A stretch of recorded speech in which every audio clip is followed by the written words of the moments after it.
What is going on, everybody, and welcome back to Shooting the Shit Uncensored. You know who this is. It's the dad bod god, the bald, the beard, and the fucking beautiful Piers Austin.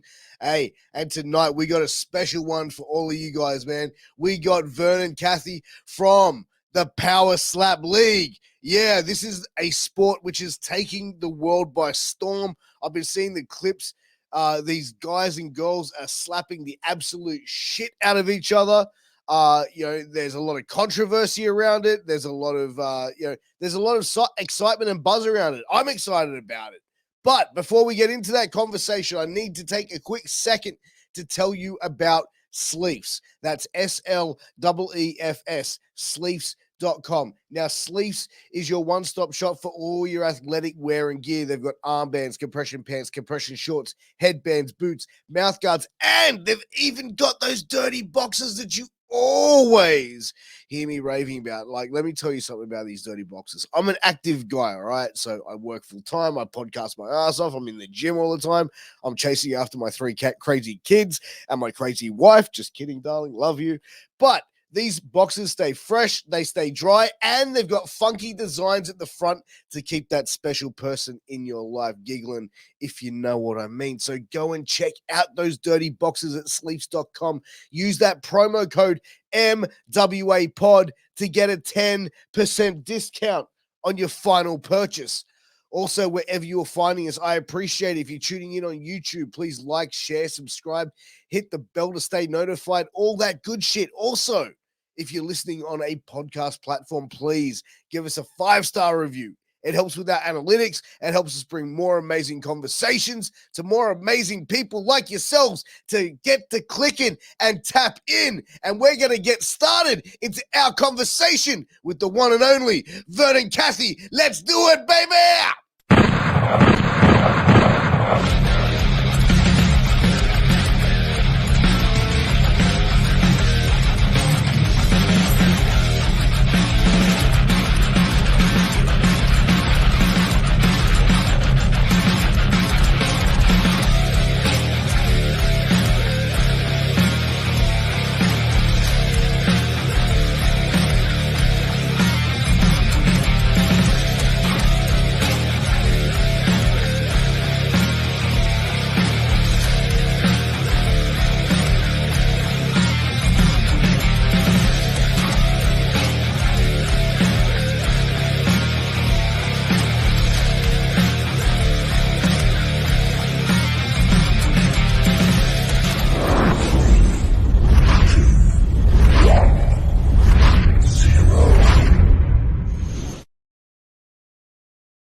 Boom, and we're live, baby, and we got Vernon Cathey in the house.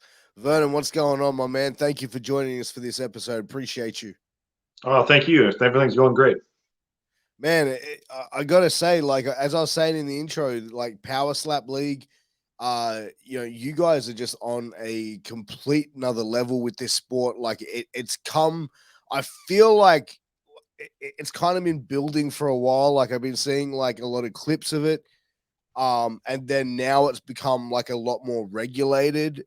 I feel like with Power Slap League taking it to a more professional look onto it, and I see a lot of the comparisons with Power Slap and the early days of MMA, where a lot of people didn't know what MMA was about.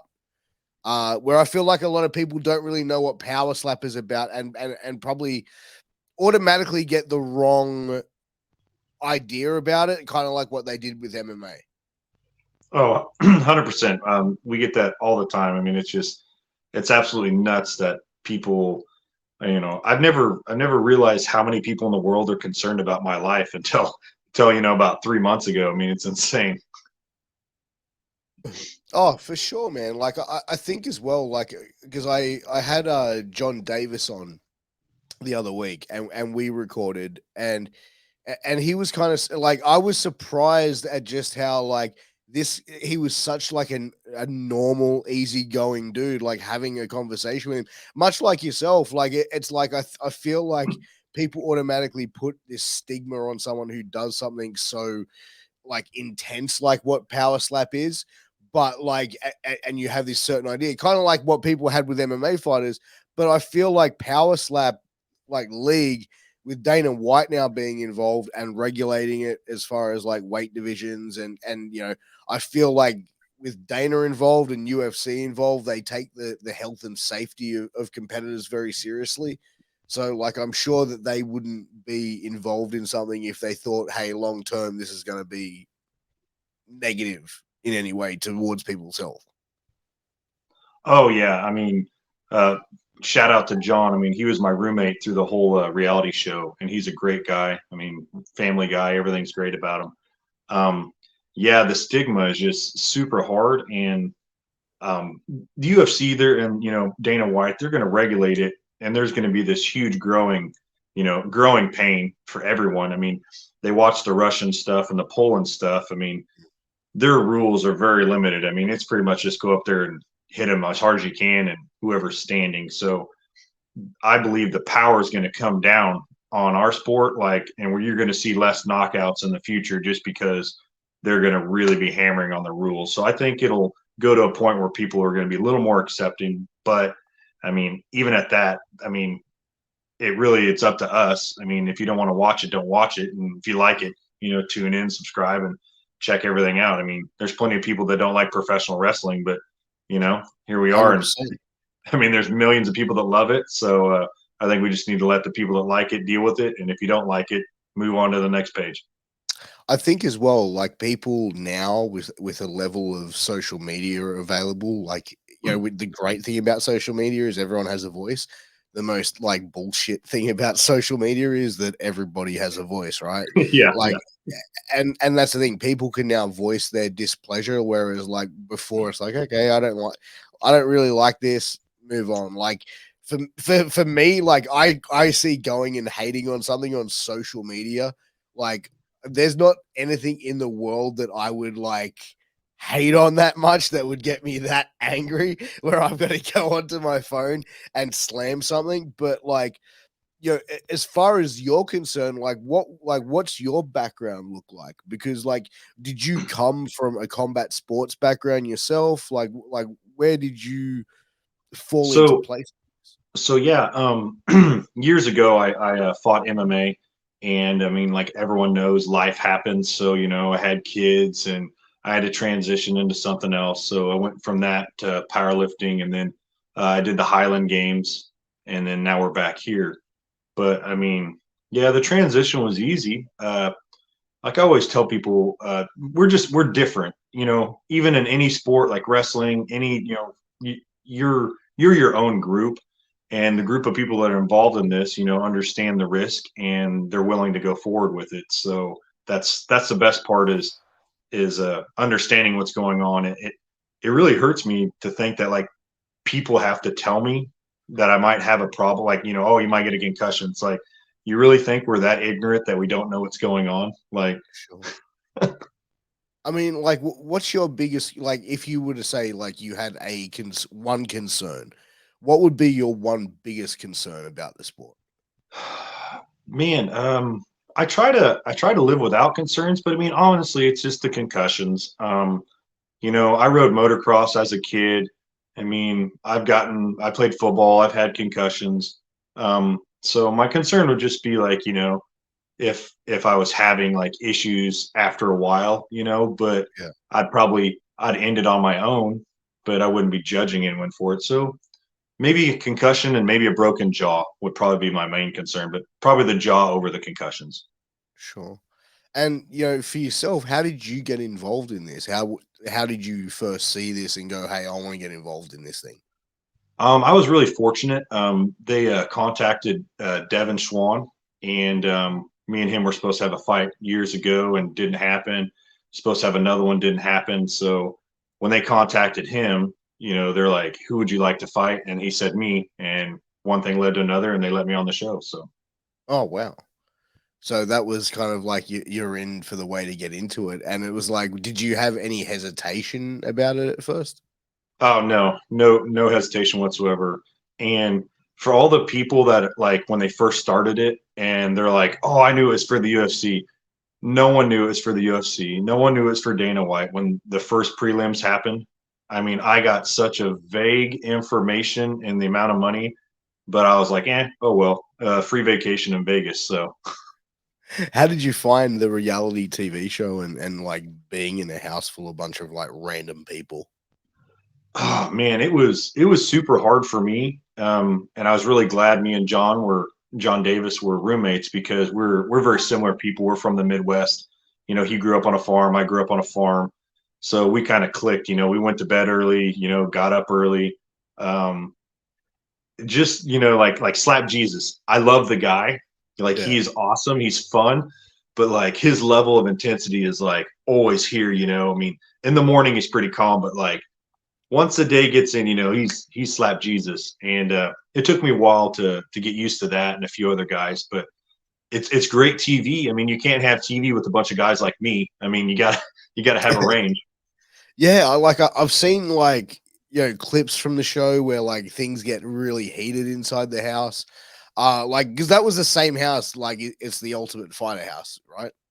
I don't know if it's the same house, but it's the same production crew and stuff like that. But yeah.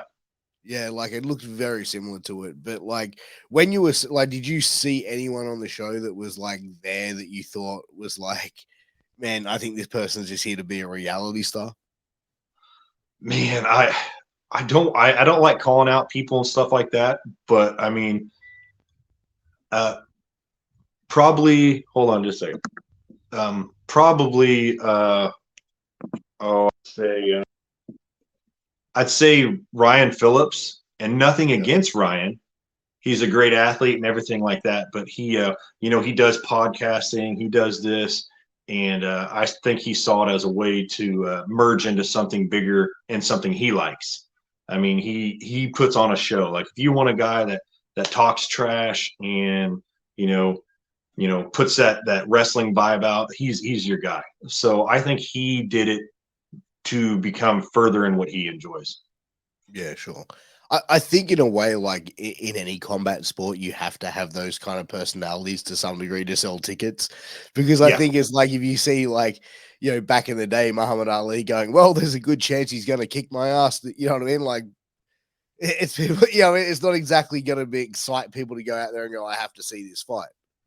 yeah, that's probably been my biggest downside. Dana and Frank, they've talked to me about that before. But like, if you watch my first match, I mean, I didn't say a word. Like, I'm straight up business. Like, I need to have a little more personality, but it's been hard for me because I focus so much. Even when you compete, I keep that like powerlifting mentality Mm, that like once you click in until you're done with your job, like you're doing your job. 100%. What do you think would be like the biggest misconception for power slap though? Probably that we're not athletes. That's probably what bothers me the most. I mean, I would say there's probably 80% of us are, 20% of us aren't, and even that 20% that aren't, I mean, they're able to be successful in it. I just hate that. And then when people are like, "Oh, they don't have to cut weight and all that," I see that all the time. Like I weigh 230 pounds and I compete at 205. Like I start my diet in a couple weeks, and I mean, that's probably the biggest misconception is that we're all a bunch of, you know, outdated and, off, we're just done, retired, which I hate that conception there. Mm.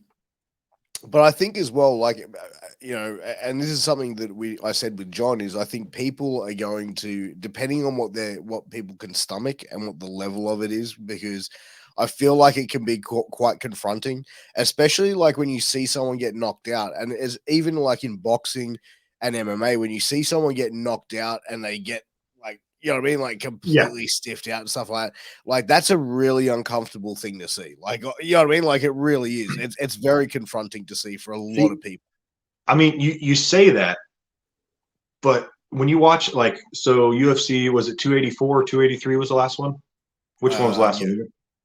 Well, 283. anyways, how many people got knocked out in that? I mean, it was nuts. Mm, And I mean, we're honestly bringing what everyone wants into a TikTok form. The mm, the world is so 3 minute. Like they're just 3 minutes. Like if you can't get it done in 3 minutes, this new era of kids growing up, it's like they're just scrolling. Their fingers are just, flipping, flipping, flipping. So we're giving them what we want in the 3 minutes. But as the knockouts, like you're saying, getting stiffed, I mean, that's what they're there for. Mm. People don't watch NASCAR for them going around a circle, and people don't watch MMA to watch it go all the way. So 100%, 100%. Talk about your MMA career. Like when did you start training for that? I was in my early 20s, and I'm an older guy. I'm 38 years old. So it was my mid 20s. I had a few fights. Everything went good. I never went pro, just because the fact of like I started having kids, and it just once you have a baby. I mean, do you have kids? Yeah, I got 3. I mean, you know what happens, right? Like, Yeah. so, and then now they're older. Everything's older, so they're more like self-sustaining. So I can just walk away and do a few things. Yeah, 100%. And I feel like as well, like with professional sports and especially like MMA or contact sports, is like they're very like you've got to be very selfish in a lot of ways. Where it's like you Oh have yeah. to train, you have to eat right. And there's no like you can't put your foot on the brake at any point. Yeah, I mean, a lot of that ruins a lot of relationships too. I mean, when I was fighting and training, I mean, I went to work, I got off at 6, I trained until 9:30 at night, went to eat, I ate my food and I went to bed. I mean, that Mm. was, 6 days a week. So with this, I'm a lot more relaxed. I mean, there's a lot more things I can do. I'm not overweight or fat by no means, but my level of training has definitely gone down. Mm. No, 100%. Because I think as well, with something like this, and you mentioned it before, it's like, we're living in a TikTok world almost like Yeah. quick, easy, consumable content. And that's one thing that I like about Power Slap is like the competitions are quick. You know what I mean? Like it's not like a long drawn out thing where it's like, okay, step up, it's one strike, it's one strike. You know what I mean? Like there's a little bit of time recovering in between, but like Yeah. overall, it's quick, it's consumable content. Yeah, I could be a little more showboating on my side, but I'm gonna have to work into that. Yeah, I mean, look, I think that just comes with like time though and experience because like for a lot of people that were put on that show, there wasn't anyone that came from like a celebrity, like you know reputation, so to speak, right? So it was pretty much everyone coming from being relatively unknown and thrust now into the spotlight.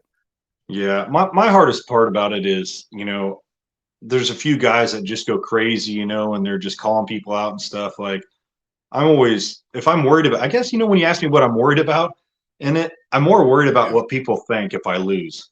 So me being humble and nice and being a good competitor is what I care about more than getting knocked out or anything like that. I don't want anyone to judge me, be like, "Oh, look at that asshole! He was running his mouth for 2 weeks and then just got obliterated." So Have you found like since you've been on the reality show and since this has started that you've had like people randomly coming up to you because you kind of like said before people have been like concerned about your health and I think their health of other competitors, but if you had like random people coming up to you going like this is bullshit you need to stop like just random people going hey man I dig what you're doing.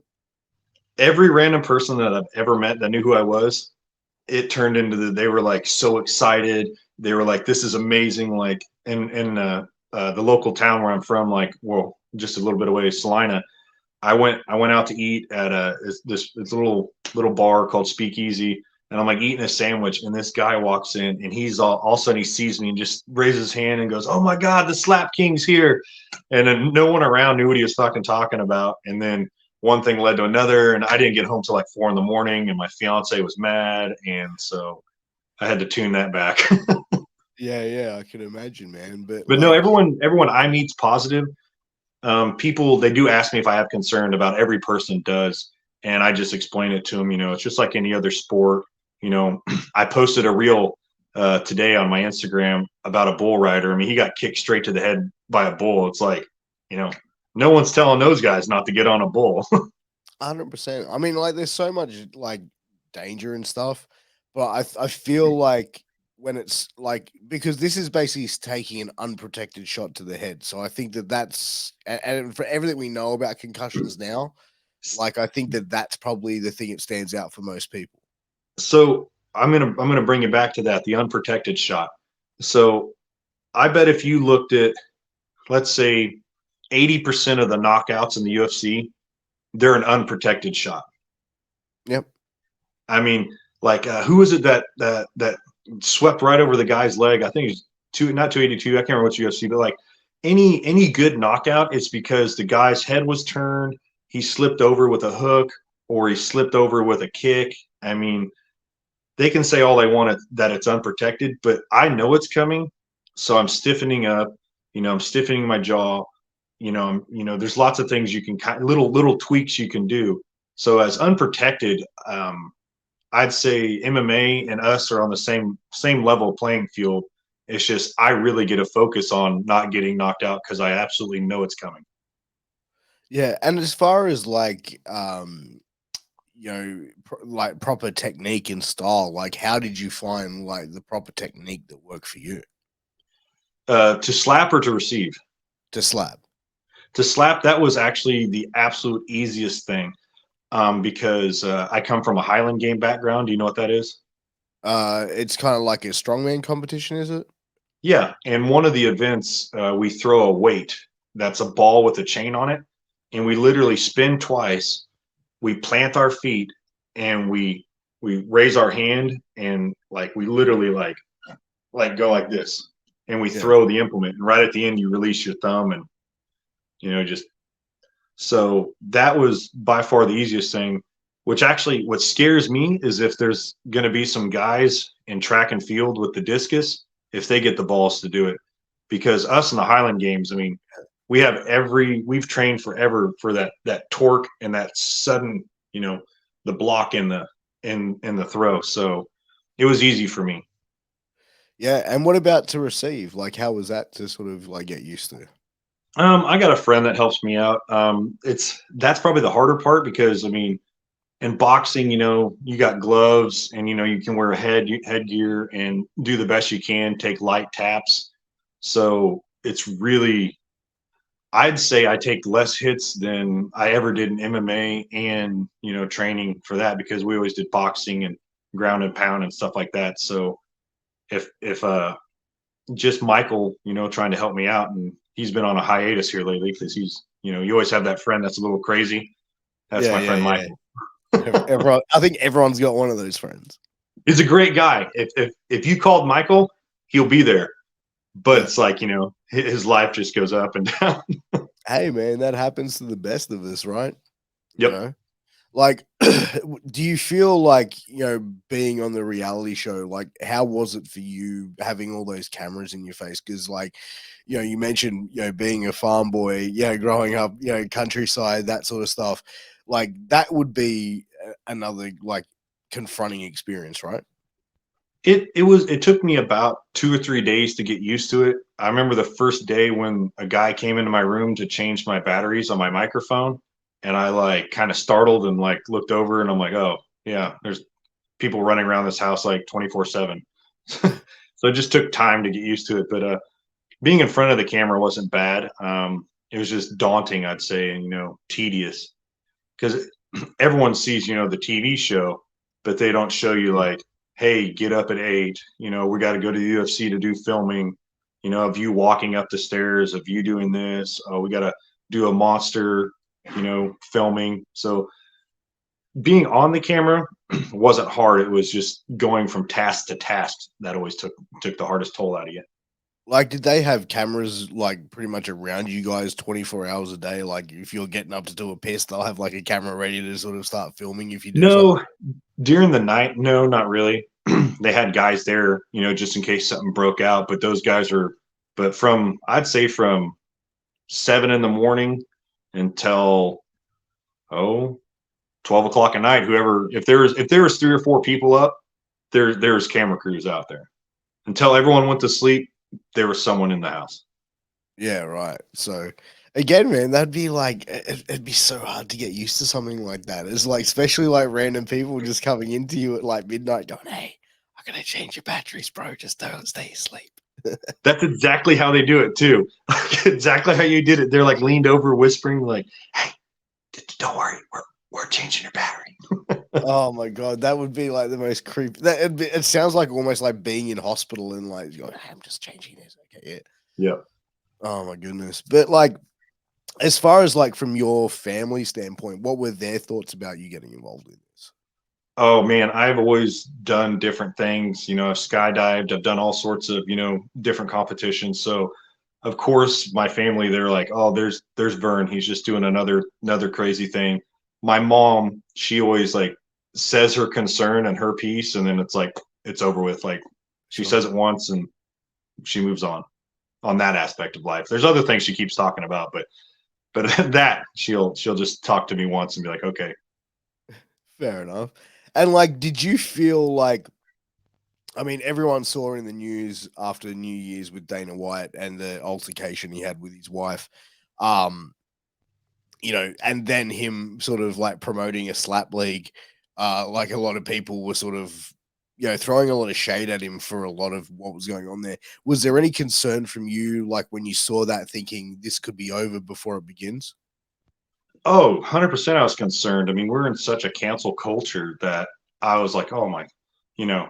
But, I had some interviews afterwards and some people talked to me about it.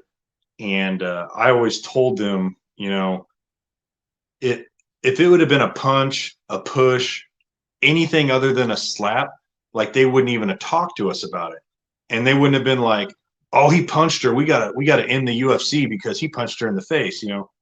It's just it was all those people's scapegoat to further their agenda on getting rid of our league. It was nothing more than that. Mm. And I think that was kind of just more fuel for their fire, really. Yep. Yep. You know, Yep. It's like that's that situation of like, oh well, look, now he's slapping his wife. You know what I mean? Like it's absurd. And even in that too, like Dana came out, he was 100% honest. His wife talked about it, he talked about it. And when people asked me about it, I was like, man, I go, it was the worst possible situation for a family and a married couple to be publicized. And, once they come out and talked about it, I mean, it should be left to them. And you should just care and ask if they need any help, if there's anything, you can do for them. But at that Mm. point, it just becomes a family matter. And that's what bothers me about society is like, they're all about clicks, like, oh, I got to get this click. I got to put this out there. It doesn't matter what happens to their life. And I mean, was there anything shown about like, hey, if you need anything, let us know. Mm. Nothing was like that. It's like, how can we end this guy? You know what I feel like? I feel like the way he handled it was the best possible way anyone could handle it, just by coming and owning it and go, yeah, it fucking happened. It's Yeah. like it happened. I fucked up. I was drinking. My wife was drinking. We've been together for 20 plus years. Like, fuck. Like, you know what I mean? Like, I felt like you got a very honest response from him about it. And I feel like the way he handled himself as a gentleman. uh and even Dane and his wife coming out and addressing it as well, which I think she's never come out and publicly said anything to media Never. before. So like, Yeah. obviously this was something that they both felt strongly about to clear his name pretty quickly. Yeah. And even when he's like, people were like, oh, what's going to be your repercussion? Like, what should you get for punishment?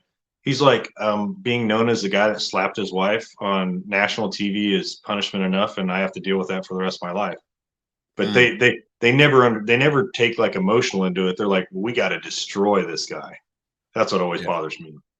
And as you said, that's the cancel culture that we live in as well. It's like, how do we get rid of them? Yeah. How do we So, and cancel them? and in that too, like if you're going to cancel us, I mean, we got the NBA, football. I mean, football. I mean, there's murderers that played in that game.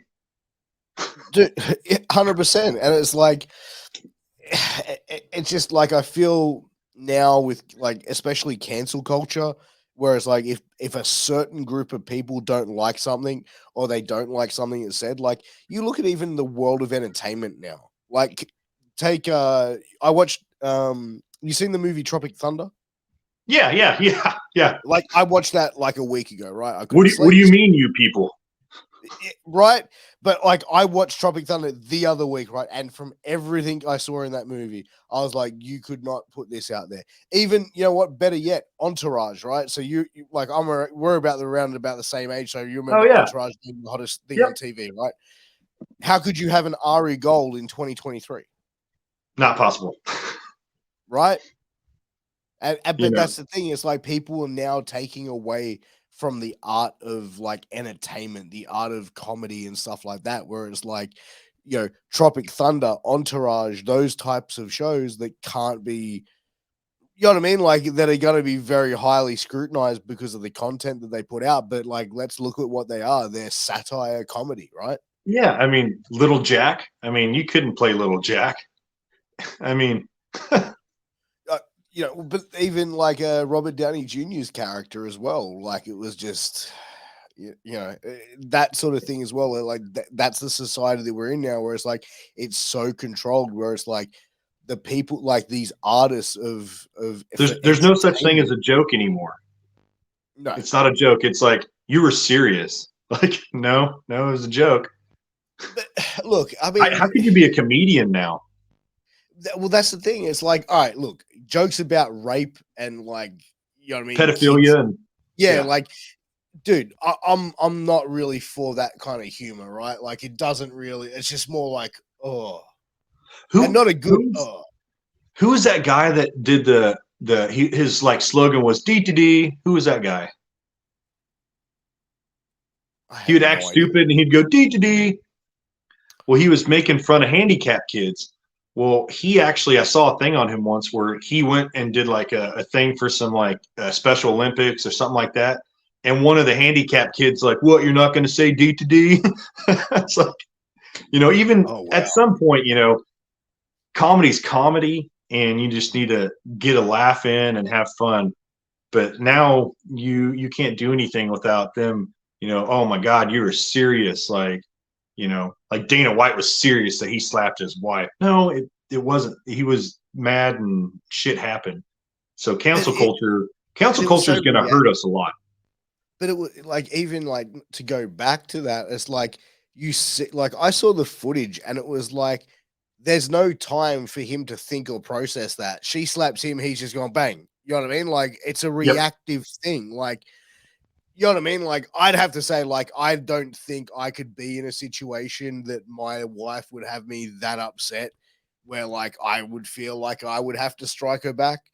But like, you know what I mean? Like it's like my wife doesn't drink that much alcohol either, and like, you know what I mean? Like we wouldn't really be in that situation to begin with. But I feel like I don't think there's enough that my wife could do to get that reaction from me if she tried. Yeah, and that's great. I mean, I'll be honest, like there's been multiple times where I'm just like, I shouldn't say multiple, but there's been times in my life that's like, oh, I gotta like hold back, and Yeah. and it was just his trigger that day and it kind of sucked, but oh well. 100%, man. But like moving back on as we're talking, cancel culture and stuff, it's like I feel someone like Dana White can't really be canceled. You know what I mean? Like it's kind of like Vince McMahon in the WWE world. It's like they tried to cancel him, and it's like you can't. Like at some point when like people have got that much money and that much notoriety, it's like, yeah, you can try, but it's like they're still not gonna just like disappear. And I could see it if like over time he was just like constantly that guy, like you saw it like Yeah. every 6 months in the media. you know it's like John Jones and just being an idiot for how many years. Yeah. I mean, a mistake is a mistake, but when you keep doing it, that's not a mistake, you're just that guy. Yeah. And he's never done that. So that's what makes me mad about cancel culture. They need to like start figuring out that like, oh, this person's really been a shithead for years, and just Mm. then we need to do something about it. But But it's also like you look back, right? And it's like, to want to cancel someone who's like 22 or 23 years of age, right? Like you're 38, I'm 40, right? When we would like look back at time when you were in your early 20s, right? I can admit I was a fucking asshole. I was ignorant. I was arrogant. I was uneducated on a lot of things. I shot my mouth 100%. off. I was offensive. I was disrespectful to people at times, like, because I'm a young fucking idiot. And now at 40 years of age, like 18 years later, I can kind of go, all right, no worries. Well, you know what? I've learned about certain things in life. I've been educated about this and stuff like that. Whereas I think, while people are quick to cancel someone, why not try and educate some of these younger people and say, hey, listen, you can't turn around and say to someone X, Y, and Z. You can't turn around and, if you want to say these things, these are going to be the repercussions. Let's educate as opposed to just canceling and saying, you need to go away and just get out of here. Because at the end of the day, what's that going to do? It's going to increase people's suicide rate, if anything, because if they've been doing something their whole life that they love and then they're told to fuck off out of it, what have they got left? So I'm glad you brought that up. So years ago, I got in some legal issues, and I had to take anger management classes. I had to go to a therapist, and I tell people all the time, that was the changing moment in my life. Is I literally got in trouble for something, had to go to court, and the best thing that judge could have done was not send me to jail and made me pay a fine. And I had to have like 15 therapy. I think it's 15 therapy sessions, had to go to group stuff. And I tell people all the time, the best thing you can do is honestly, like, find someone you can talk to and that understands, what's going on. And it can't be a friend, because a friend will be biased. Like, you have to talk to a 100%. professional. And I think mental health on that side is like so neglected, that it's saddening that. So I always tell people, if they're having issues, like, you honestly should talk to a therapist and do something. And I think that's even now, it's more socially acceptable for, I feel, men to really go on an approach and to deal with mental health. Because, you look over the years, of like strong stoic men, it's like, no, you have a problem, you just suck it up. It's like, I remember growing up, it's like, oh, you're depressed, you're not quite right. You know what I mean? Like, just suck it up, you'll be fine. And I'm not saying there shouldn't be a good on both ends. Sometimes you got to suck it up, and there's other times that it's really serious and you just need to talk to someone. Look, I just feel like the whole suck it up mentality is like, you don't know what someone's going through, because I feel like at the end of the day, when you're laying in bed and you're alone with your thoughts, you're the only one there dealing with them. You know what I mean? Yeah. So, and it depends on how your level of stress is, how your level of being able to deal with those problems at that particular time, because some people are stronger than others. And, they could, you know what I mean? Like, my cousin, for example, can go through like the worst, most stressful shit, and he does not look phased whatsoever. He's just like cool hand Luke, right? Whereas, like, if someone else was to be going through that stuff, they'd be walking around just fuck. You know, you know what I mean? And it's like, it just depends on people's different levels of how they handle with shit, really. We almost got in a car wreck coming down here, and like, it didn't even phase me. Like, I went about, I was like, it was really close. And my fiance, like, she brought her hand up and it's all like this. And I just like put my hand up, like, now we're good. We were fine. Like, I feel you there. It's like the stress level, and it's okay if you can't handle it, like, work on helping someone, or, I'm glad that even John in the show, John Davis, you see him crying in the show and talking about his family and stuff like that and getting emotional. And there's not a problem about that for me. So 100%, man. I feel like when it comes to family and especially dads, man, when you got kids and you're away from your kids, I feel like all bets are off. You know what I mean? Like the whole crying and stuff like that, man. Like, dude, far out, man. I've shed tears in my time as well, bro. It's just like, it's getting an emotion out. I actually remember having a podcast with an MMA fighter from Australia, and he was like, men don't cry and and I'm like, fuck off. Like, come off it. Like, seriously, dude. Like, men don't cry. They have to suck their emotion in. Get the like, you know what I mean? Like, I feel like I was like, dude, that's the kind of toxic bullshit that has caused like men's mental health problems for years. it's like with that being drilled into people, it's like, look, I'm a father of 2 boys and a girl, and like I feel like if you show that you're crying, like you're showing that you have emotion, that you have passion, I think that that's an incredible thing. It's different when you're crying over every little thing, like, oh god damn, Yeah. these pancakes are good this morning. You know what I mean? Like Yeah. that's a bit much, right? But like, Yeah. you know, like if you lose something, and I said this to him, I was like, okay, so MMA fighters that lose a fight, right? When they start crying, are they less of a like a man because they're crying? Well, no. Well, exactly. Shut the fuck up. Like, come off it. Oh, I've gotten emotional after fights before. You know, I've knocked a guy out once before, and like I was good for probably 8 minutes after the fight, and then my adrenaline came down, and then instantly I was like, "Fuck!" Like I really hurt this guy, and they let me talk to the doctor, and everything was good, but like you have to be a human. I mean, you can't just be like, "Oh, another day, fucking knocked him down, we're done." I mean, I think you've got to be a real piece of shit to have that mentality, though. Like, you know what I mean? It's surprising how many people do, though.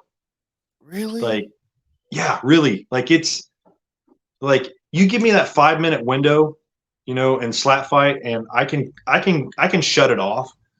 But I'm talking like after it comes out, you think about it, and it just kind of bears on you. But I know plenty of guys. It's like fucking. Was it Rocky 4 when he fights the Russian? If he dies, he dies. Yeah, he dies. It's kind of like, yeah. I mean, you've got to have like that's a sadistic mentality, though. Mm-hmm. That's having a real because I feel like even after the fact of doing that, you'd be like, "Damn, man! Like I just laid this motherfucker out right now." Like, But you'd have it goes back to the guy that's just barreling it in, just not letting it out. So, I mean, he may think it, but he's definitely not showing it. But I feel as well, like like by having that kind of understanding and remorse, it's like if you were in that situation where you just got laid out, like or just faded out by someone, like, and they're like showing some sort of not like regret, but just concern for your well-being. So, have you watched my whole reel of my first fight with Devin Swan? No, I haven't. There's a second reel that's shot from the backside, and they don't show it, and that's another thing. Like there's magic in editing. When it's not live. 100%. So because I thought I had Alzheimer's because I watched the first fight and I'm like, dude, that's not what happened. Like, and it wasn't a bad edit. It's just when they went to pick him up, I walked over there and I shook his hand, and I said, thank you. And they didn't put that in there, but they showed the clip later. But the main knockout, they didn't show me walking up and, shaking his hand and ask him if he's okay. Because that's not compelling television, bro. Like if you got over there and spat on him and kicked him in the fucking leg, then that probably would have been like the most viral clip of the show. You know what I mean? Like, but it's unfortunately it's that quick consumable stuff that hooks people in, and I feel like sportsmanship is something that just it was funny because like that clip, I've read like the comments and like because they didn't show it in the correct content. And what was actually going on. There's people like, oh, that guy's so disrespectful. He's actually going over there and shaking his hand after he knocks him out and blah, blah, blah. And I'm like, well, actually, I said, are you okay? And, but they didn't, you couldn't hear my audio. Right. So they've cut it out to set a certain narrative. Mm-hmm. Yeah. It's kind of crazy, man. Like, because I feel like that's what they do with like reality TV as well, right? Like they pick out. And I want to say this too. I'm not knocking them because they showed it and they didn't edit it to make it look like I was trying to be a dick. They just didn't show it in the first clip because they've treated me nice. I think they've done a great job. It's just, I just want to compare that to like you said, like if I would have went over there and stomped him in his face, like, holy cow, that would have been like you said, most viral thing on the league. Yeah. Exactly. I mean, it probably would have gotten you fired, but you know what I mean? But it would have been the most viral thing. It would have gotten you an extended 15-minute for sure. But, I feel like that sort of sportsmanship and stuff. Like I said, it's they try and just do what they can to get the most controversial and quickest as you said before, like the most amount of clicks on a certain clip. Yep. What do you feel like are your long-term plans, to being in this sport? Do you have a shelf life or a timeline that you want to be doing this for?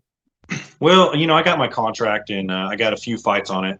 I'm definitely gonna, fulfill my requirements there, but I'm more interested in how you're doing podcasts and, being a commentator, side stuff like that, even if it comes down to like getting different fighters and working with the organization. That's my overall goal. And, that's why I feel like I'm professional, because there's some people you couldn't give Slap Jesus a microphone, like in reality. Like, could you imagine that? Oh, he's yeah, you'd be in trouble. And I love the guy, but I just see what Daniel Cormier has done, Michael Bisping and stuff like that. So I mean, I am announcing a slap fight down in Missouri in a couple weeks, but I want to transition to that side so I can still be part of the sport and do good things for them.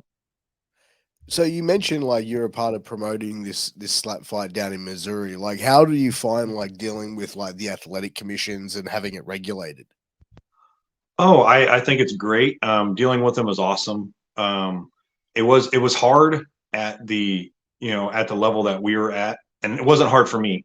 It was Yeah. hard for other people to understand, like, because I'm a guy that follows the rules, and when you're in the UFC and you're the Nevada Commission, like you can't drink pop like before, like once you come into the building, Yeah. like you have to have clear containers, like they give you your water, like you can't, and one of the guys, he had a Coke and we were eating, and I'm like, get the fuck away from me.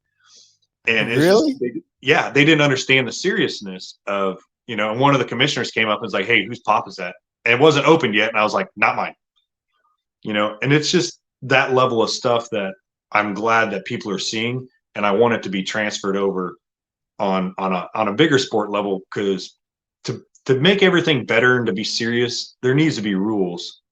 So the commission, they did a great job, and I love working with them. But also, I'm the guy that's like, you give me the set of rules, and all right, I'm there. I'll do what you need me to do. So I got to ask, what is it about like having soda and soft drink that they don't allow? Well, it's not just the soda. It's the possibility of like putting other chemicals into it. Like a pre-workout or anything you can think of. Prior to that, because we're also tested by USADA, just like the UFC and boxing, and so it was just that level of professionalism that I liked, and Mm. quite a few guys have never been to that level, and I've been there before with powerlifting, so it was good to see that. I feel as well though, like with this, is there's so much by having it so regulated as well. Like, could you imagine if it was just like promoted like the way MMA was at the when that originated? Like, it just would be. Yeah, I mean, I think it would have been shut down before it even begun. Oh, 100% would have got shut down. There'd have been no way. No way. If you would have let me swing however I wanted and just have my hand like a slap, oh my God. It's yeah. I mean, you'd be seeing people getting knocked out left and right. It's like I said, I think it's an intense sport. It ain't for everybody, and I feel like there's everything out there is at least for a certain group of people. I find the whole slap thing intriguing. I have a background in MMA and boxing and Muay Thai and stuff like that, and I find this like I said, it's interesting, it's exciting, and as you said before, it's quick, easy, consumable content as well on top of that. Yeah. So, but it is that time of the show. It is time for Guess the Aussie Slang. How this is going to work, I'm going to fire a bunch of random Australian words at you. Oh Slang. man. I'm going to put in a sentence. You're going to tell me exactly what this means. Have you ever been to Australia before, Vernon? No, I'd love to come, but man, I have not been there. All right, well, we'll get this started. We'll take it easy on you to start with, all right? Yeah. So the first one is Arvo. Arvo, and I'll put in a sentence. Okay. Hey, mate, what are you up to this Arvo? This evening? Like tonight? No, Arvo is short for afternoon. Oh, that's this evening. Yeah. That's afternoon for us. Evening. Oh, okay. Well, I'll kind of give you a little pause for it as well. Our double slangs are canceling each other out. Yeah, exactly. So, all right. Next one is Bloody Ripper. And I'm going to put in a sentence for you. Okay. Holy smokes, that's a bloody ripper. A badass? So, really awesome or exciting. Like, wow, that's a bloody ripper. Okay. Man. Okay, so next one is blind. Blind. Oh, Vernon, I'll tell you what, I got fucking blind last night. Blind. Oh, you got hammered or drunk? Yeah, that's exactly what it means. Okay, so here's another one for you. Can't be asked. And I'll put it in a sentence. Oh, mate, I don't think I'm going to go out. Can't be fucking asked. Shit. Dude, I don't even know. That makes no sense. Can't be asked. Can't be asked. Oh man. Dude, I have no clue. It makes no sense to me. Means like I can't be bothered. I can't really feel like going out. I just can't be asked doing that. All right. So here's another one. So this one is carrying on like a pork chop. Oh Jesus, mate, would you check out this bloke carrying on over here like a bloody pork chop? Just nagging away, like just nagging. No, it's like someone acting like really crazy or just stupid. So yeah. All right. So this is another one for you. This is chuck a sickie. Oh mate, I think I'm just gonna chuck a sickie today. Say that one more time. I'm gonna chuck a sickie today. I'm gonna chuck a sickie. Just go have a drink. No, chuck a sickie means I'm gonna call in sick. I'm not going into work today. I'm gonna take the day off. I'm taking a me day. All right, we got more. We got more. This one is chunder. Chunder. I drank so much, I had a chunder. You threw up. Yeah. Okay. That's right. You got that one right. All right. So now we got a couple more for you. This one is Devo. Oh, mate. Feeling pretty Devo about that, to be honest. Devo. Regretful, like sad. Kind of in between. Devo's like devastated. Okay. Yeah. So this is the last one I'm going to give you. This is going to be a multiple choice one. I'm going to put these words in a sentence, and I want you to tell me what I've asked you or what I'm saying here. So the words are franger, old fella, Sheila, and root. Okay? Okay. All right. Here it goes in a sentence. Hey, Vernon, you got a spare franger for me, old fella? I just picked up this Sheila, and she's keen for a root.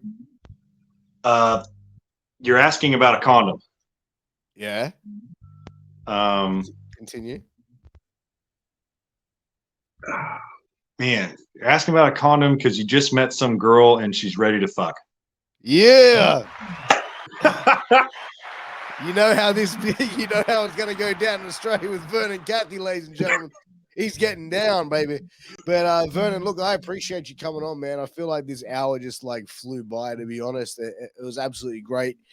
Where can everyone find you on social media and, follow you and keep up to date with what you're doing? Yeah, I mean, you can find me on Instagram at Vercules200 and also just on Facebook. Look up Vernon Cathey, and that's where I'm at. That's it, man. Look, I appreciate you coming on. This has been a great conversation. Definitely would love to get you back on further down the track if we can tee that up, man. It's been a great convo.